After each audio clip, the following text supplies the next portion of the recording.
L'Instant L vous propose aujourd'hui une balade vivifiante en bateau à Étaples, dans le Pas-de-Calais, dans une réserve ornithologique d'exception. En Haute-Savoie, la vie reprend doucement son cours à 1500 mètres d'altitude dans le parc animalier de Merlet avant sa réouverture le 1er mai.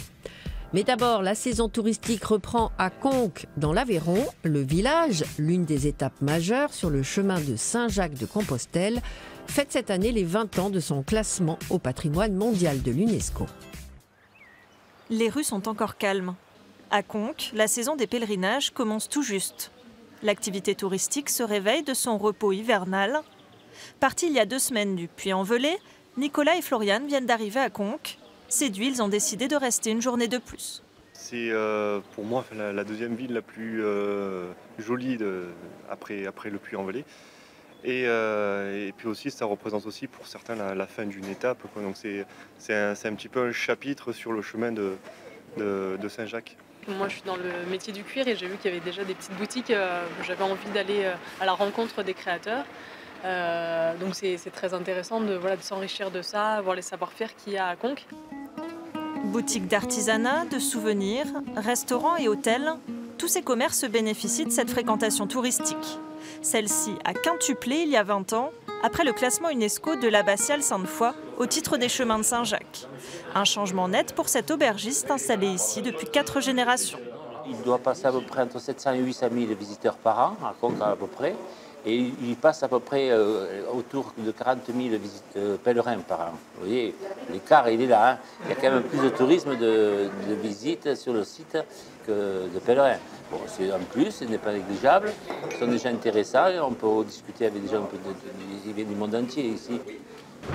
Des touristes qui viennent de plus en plus loin, de Russie, d'Australie ou de Chine.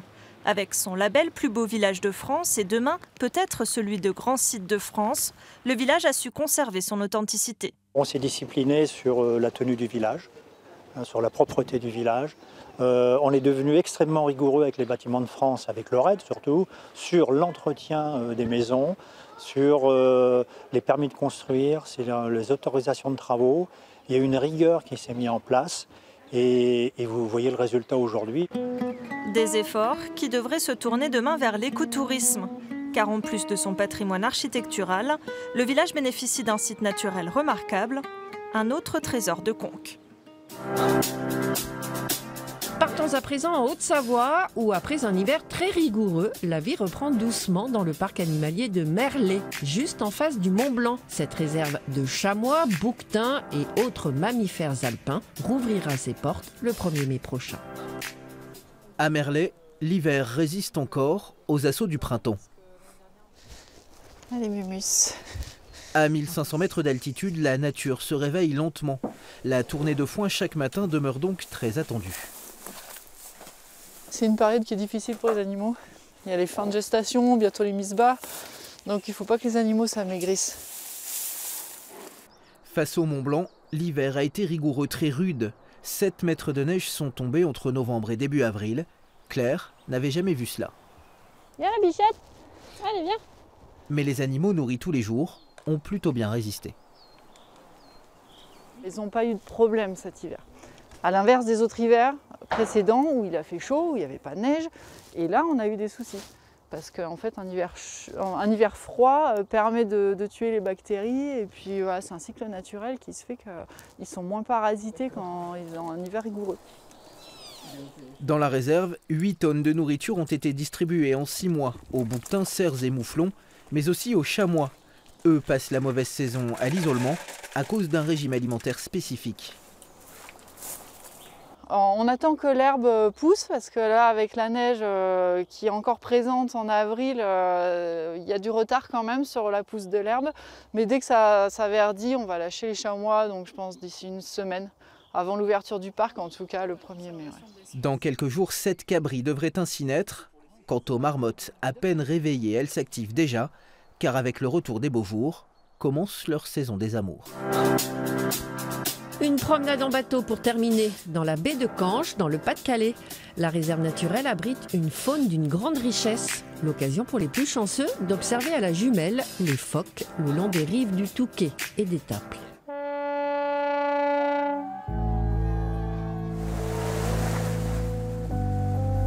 Sur le tout nouveau bateau de la baie de Canche, dans le gris de l'eau, il fallait s'armer de patience et d'une bonne paire de jumelles pour observer la faune.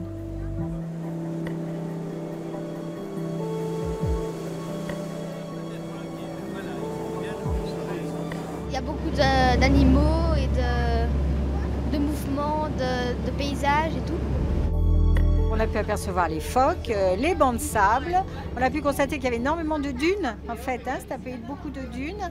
Bon, on ne voit pas très bien aujourd'hui parce qu'il ne fait pas très clair, mais enfin, belle balade. Juste devant la berge, on aperçoit une petite boule noire, c'est un phoque. Le phoque, l'animal star de la baie de Canche. Les touristes sont à l'affût du moindre bruit, du moindre mouvement, tout pour apercevoir sa petite tête noire.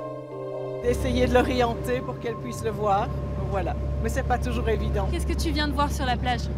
Un phoque. Il était comment ce phoque? Mignon. Le bateau longe les rives d'Étaples et du Touquet, une réserve ornithologique d'exception où l'homme a posé sa marque ci et là. Nous arrivons maintenant sur un territoire réservé à la chasse. Vous remarquez de chaque côté du fleuve, de larges étendues de verdure, propices au passage des oiseaux migrateurs. Et pour cette raison, ont été installées en ces lieux des petites cabanes, qui sont des huttes de chasse. Pour une balade plus ensoleillée, les sorties se poursuivent encore cet été.